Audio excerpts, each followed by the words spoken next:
संगत जी, राधा स्वामी जी, आज का ये पवित्र दिन अपने भीतर एक अद्भुत शांति लेकर आया था।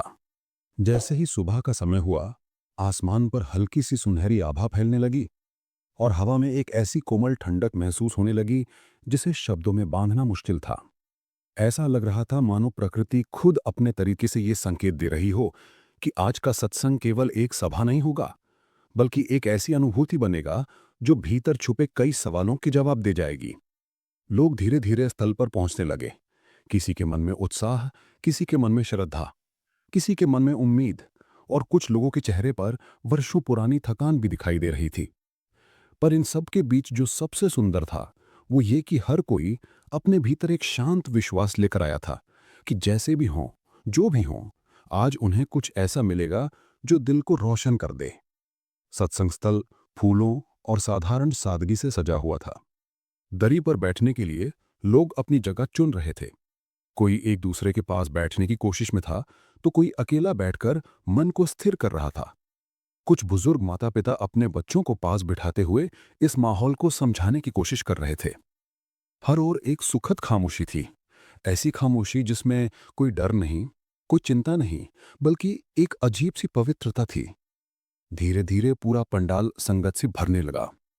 बच्चे अपने अपने अंदाज में बैठे, कोई चुपचाप, कोई उत्सुकता में ऊपर नीचे देखकर और कुछ तो बस अपने माता पिता की गोद में सिर रखकर इस पवित्र वातावरण को महसूस कर रहे थे।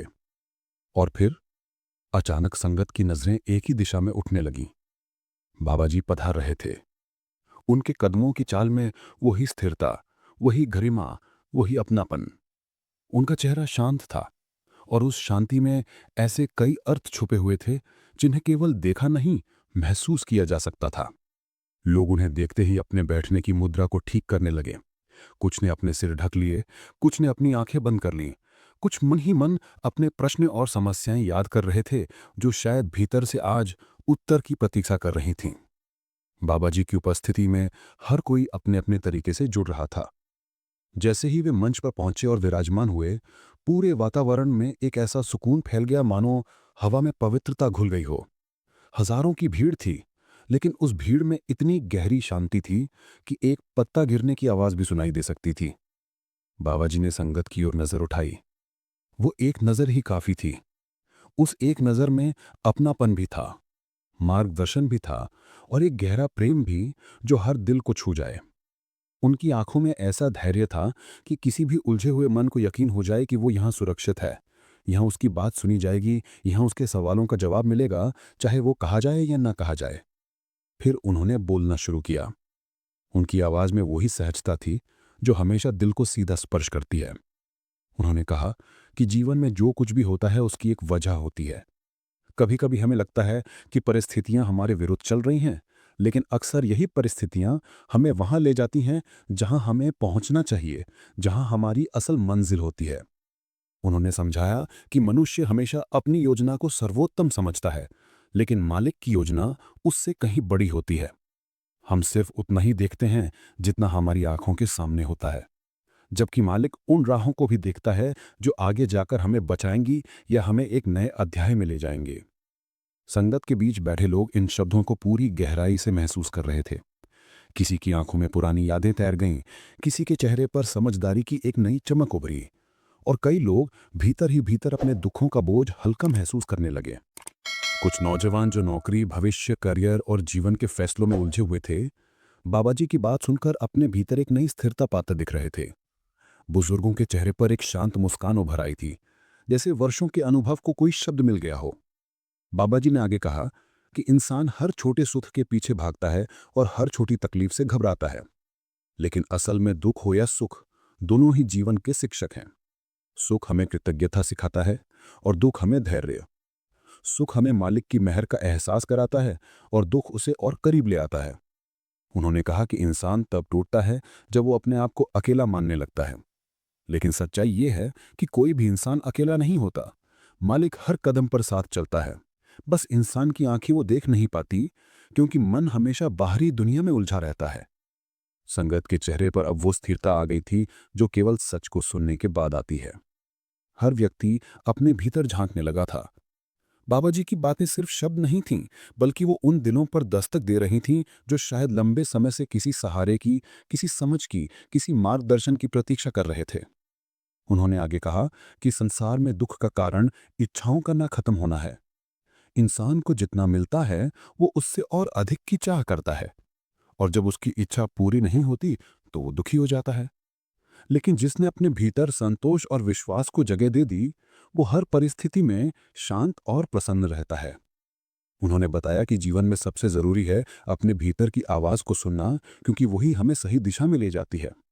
लेकिन वो आवाज तभी सुनाई देती है जब मन शांत हो, और मन तभी शांत होता है जब इंसान अपने जीवन को मालिक के हवाले कर देता है। जो मालिक पर छोड़ देता है, उसे डर नहीं लगता, उसे भविष्य की चिंता नहीं खाती, उसे दूसरों से शिकायत नहीं रहती, उसे अपने हिस्से की हर घटना स्वीकार हो जाती है। यही स्वीकार्यता ही सुख का सबसे बड़ा स्रोत है। सत्संग स्थल अब पूरी तरह उस वातावरण में डूब चुका था जो शब्दों और अनुभूतियों का मिलन बन जाता है। कोई कुछ नहीं बोल रहा था, हर कोई बस सुन रहा था और महसूस कर रहा था। कुछ माताएं अपनी आंखें पोंछ रही थीं, कुछ युवा अपनी गलतियों को पहचान रहे थे, कुछ बुजुर्ग अपने अनुभवों को बाबा जी की बातों में पा रहे थे। बच्चे भी अपने तरीके से इस शांति को महसूस कर रहे थे। बाबा जी ने आगे कहा कि जीवन में कई बार हम जिस चीज को सबसे बड़ी मुश्किल मानते हैं, वही आगे जाकर हमारी सबसे बड़ी ताकत बन जाती है। कई बार जिस रास्ते को हम गलत मानते हैं, वही हमें उस मंजिल तक ले जाता है जिसके लिए हम बने होते हैं। इंसान सिर्फ आज को देखता है, लेकिन मालिक कल, परसों और आने वाले वर्षों को भी देख रहा होता है। इसलिए जीवन की हर घटना एक कड़ी है, एक जुड़ाव है, एक तैयारी है। जिस दिन इंसान ये बात समझ लेता है, वो शिकायत छोड़ देता है और कृतज्ञता सीख जाता है। उन्होंने कहा कि संगत में बैठकर भी यदि मन दूसरी तरफ भाग रहा है, तो इसका मतलब है कि मन अभी भी संसार की पकड़ में है। लेकिन जो मन खुद को इस वातावरण के हवाले कर देता है, वो हर शब्द को अपने भीतर महसूस करने लगता है। उन्होंने समझाया कि आध्यात्मिकता किसी सिद्धांत का नाम नहीं है, ये अनुभव का नाम है। जब तक अनुभव नहीं होगा, तब तक ज्ञान केवल शब्द रहेगा, और अनुभव तब होता है जब मन शांत होकर भीतर की रोशनी से जुड़ता है। संगत अब पूरी तरह बाबा जी के हर शब्द में डूब चुकी थी। हर वाक्य मानो किसी खुली किताब की तरह सामने आ रहा था, और हर व्यक्ति उसमें अपना जीवन देख पा रहा था। कोई अपने अतीत की गलतियों को समझ रहा था, कोई अपने वर्तमान की उलझनें हल कर रहा था, और कई अपने भविष्य के डर छोड़ रहे थे। बच्चे भी अपने तरीके से इस शांति को महसूस कर रहे थे। बाबा जी ने अंत में कहा कि जीवन में मालिक की मेहर को पहचानना सीखो। हर सुबह उसका धन्यवाद करो, हर रात उसकी रहमत के लिए दिल से कृतज्ञ रहो। हर परिस्थिति में उसका हाथ पकड़ कर चलो। जो मालिक को अपना मान लेता है, वो कभी खोता नहीं, कभी डूबता नहीं, कभी टूटता नहीं। राधा स्वामी जी। संगत जी, राधा स्वामी जी। जैसे ही सत्संग का पहला भाग अपने भीतर उतरी हुई गहराइयों के साथ समाप्त होने को आया, वातावरण में एक ऐसी पवित्र स्थिरता फैल गई जिसने हर मन को भीतर तक शांत कर दिया। बाबा जी की बातें अभी भी संगत के दिलों में घूम रही थीं। ऐसा लग रहा था मानो हर शब्द किसी अदृश्य धागे की तरह दिल से दिल को जोड़ रहा हो। एक ऐसी अनुभूति के साथ जिसे केवल महसूस किया जा सकता है, कहा नहीं जा सकता। इतने सारे लोगों का वहां एकत्र होना केवल एक सभा नहीं था, बल्कि अनेक आत्माओं का एक ऐसा मिलन था जहां हर कोई अपनी आध्यात्मिक यात्रा के अलग अलग मोड़ों से होकर गुजर रहा था, और सबका लक्ष्य एक ही था, अपने भीतर की उस रोशनी को पाना जिसे दुनिया की हलचल अक्सर ढक देती है। फिर बाबा जी ने सत्संग के दूसरे भाग की शुरुआत बहुत ही सहज, बहुत ही संतुलित आवाज में की। उन्होंने कहा कि इंसान जितना संसार में उलझता जाता है, उतना ही वह अपने वास्तविक स्वरूप से दूर होता जाता है। उन्होंने बताया कि यह संसार एक माया है, और माया का स्वभाव ही यही है कि वह मन को आकर्षित भी करती है और उलझाती भी। उन्होंने कहा कि मनुष्य को सबसे पहले अपने मन की प्रकृति को समझना चाहिए, क्योंकि मन ही वह साधन है जो इंसान को ऊपर भी उठा सकता है और नीचे भी गिरा सकता है। मन वह शक्ति है जो इंसान को रोशनी से जोड़ भी सकती है और अंधकार में भी धकेल सकती है। इसलिए मन की दिशा सही होना बेहद आवश्यक है। उन्होंने आगे कहा कि मन को काबू करने का पहला तरीका है आंतरिक सफाई। जब तक मन में क्रोध, वासना, घृणा, ईर्ष्या और अहंकार भरे रहेंगे, तब तक कोई भी साधना पूर्ण नहीं हो सकती। मन को शांत करने का पहला कदम है इन 5 विकारों को पहचानना और उन्हें धीरे धीरे कम करना।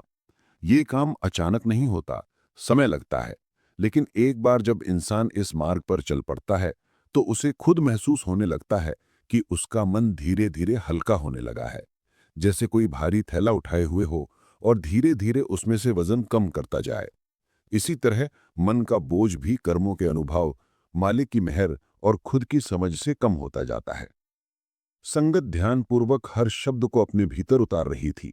किसी के चेहरे पर बरसों पुरानी शिकायतें ढहने लगी थीं, किसी की आंखों में नई समझ का उजाला भरने लगा था, और कई ऐसे भी थे जिनके दिलों से कोई पुराना दर्द मानो बिना कहे ही बाहर निकल रहा था।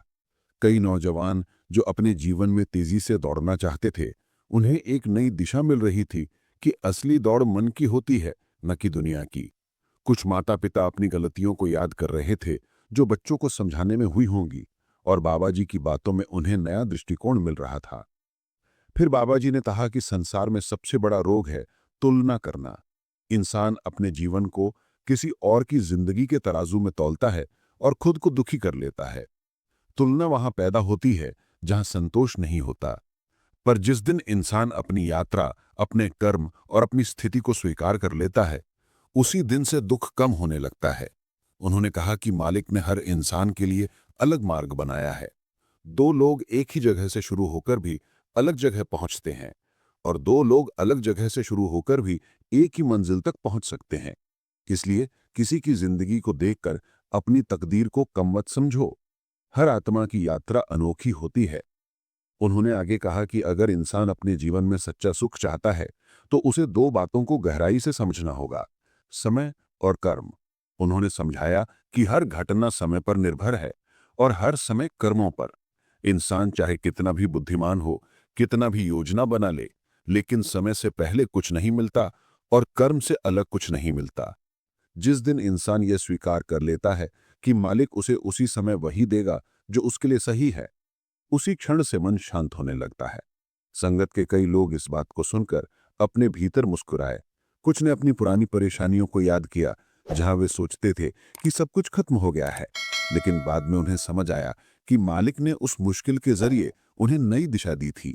कई लोग अपने जीवन की घटनाओं को जोड़कर समझने लगे कि वास्तव में सब कुछ किसी अदृश्य योजना के अनुसार ही हुआ है। फिर बाबा जी ने आध्यात्मिक साधना की बात की। उन्होंने कहा कि जब इंसान अपने मन को मालिक के नाम में, सेवा में और सिमरन में लगा देता है, तो धीरे धीरे मन शांत होने लगता है। उन्होंने बताया कि सिमरन वह चाबी है जो भीतर के दरवाजे खोलती है।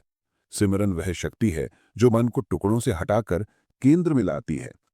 उन्होंने कहा कि सिमरन करने से मन भागता है, ये स्वाभाविक है, लेकिन मन का भागना इस बात का प्रमाण नहीं कि इंसान योग्य नहीं है, बल्कि यह इस बात का संकेत है कि मन लंबे समय से जिस माया में उलझा है, उससे निकलने की कोशिश कर रहा है, और ये निकलना समय लेता है। उन्होंने कहा कि मालिक की मेहर सदा बरस रही है, बस मन की दीवारें इतनी ऊंची हैं कि इंसान उसे महसूस नहीं कर पाता। साधना का काम उन्हें दीवारों को गिराना है। जो इंसान लगातार प्रयास करता है, उसे जरूर परिणाम मिलता है। अगर परिणाम तुरंत ना भी मिले तो उसके लिए धैर्य जरूरी है, क्योंकि कोई बीज आज बोया जाता है तो कल पेड़ नहीं बन जाता। समय अपनी जगह काम करता है और कर्म अपनी जगह फल देते हैं। संगत अब पूरी तरह समझ के उस स्तर पर पहुंच चुकी थी जहां हर बात दिल के सबसे गहरे हिस्से को छू रही थी। कई लोग अपने भीतर की उलझनों को समझ रहे थे, कई खुद को माफ करने लगे थे, कई अपने जीवन की घटनाओं को एक नए रूप में देख रहे थे। सत्संग का ये भाग लोगों को केवल ज्ञान नहीं, बल्कि आत्मचिंतन दे रहा था। ऐसा लग रहा था कि शब्दों के माध्यम से कोई अदृश्य सफाई चल रही है। फिर बाबा जी ने कहा कि जीवन में सबसे जरूरी है मालिक पर विश्वास। जिस दिन इंसान विश्वास खो देता है, उसी दिन उसका मन भटकने लगता है। लेकिन जो मालिक पर विश्वास रखता है, वह हर मुश्किल में भी रास्ता पा लेता है। उन्होंने कहा कि मालिक कभी देर नहीं करता, वह केवल सही समय का इंतजार करता है। ये बात सुनकर कई दिलों को राहत मिली, जैसे किसी ने मन के अंदर छुपी चिंता को धीरे से निकाल दिया हो और उसकी जगह विश्वास की रोशनी रख दी हो। उन्होंने अंत में कहा कि जीवन का असली उद्देश्य मालिक से जुड़ना है, बाकी सब अस्थायी है। जो जुड़ गया वो जीत गया, जो नहीं जुड़ पाया वह दुनिया की भीड़ में ही उलझा रहता है। उन्होंने संगत को समझाया कि दुनिया की चीजें अंत में खत्म हो जाती हैं, लेकिन मालिक से जुड़ाव कभी खत्म नहीं होता। इसलिए उसे प्राथमिकता बनाओ, उसे आधार बनाओ, उसे दिशा बनाओ। सत्संग समाप्त होने को आया, लेकिन दिलों में जो असर था वो अभी भी बना हुआ था। कई लोग वहां से उठते समय हल्कापन महसूस कर रहे थे, जैसे किसी ने अनकहा बोझ उठा लिया हो। कई लोगों की आंखों में चमक थी, कई के कदमों में शांति थी और कई के चेहरे पर नई समझ की रोशनी। ये केवल सत्संग नहीं था, ये आत्मा का स्नान था, मन की सफाई थी और जीवन के कई सवालों का उत्तर था। और जैसे हर सत्संग के अंत में होता है, लोगों के दिल में एक ही भावना थी, कितना अच्छा होता अगर ये समय थोड़ा और रुक जाता। और अब जैसे आधुनिक समय की जरूरत है, मैं केवल उसी भाव में बहुत ही स्वाभाविक तरीके से ये जोड़ता हूं। अगर इस संदेश ने आपके दिल को छुआ है, आपको कुछ समझ दी है या आपकी यात्रा में थोड़ी सी भी रोशनी भर दी है, तो इसे लाइक करें, शेयर करें और चैनल को सब्सक्राइब करें, ताकि ये रूहानी बात और भी दिलों तक पहुंच सके।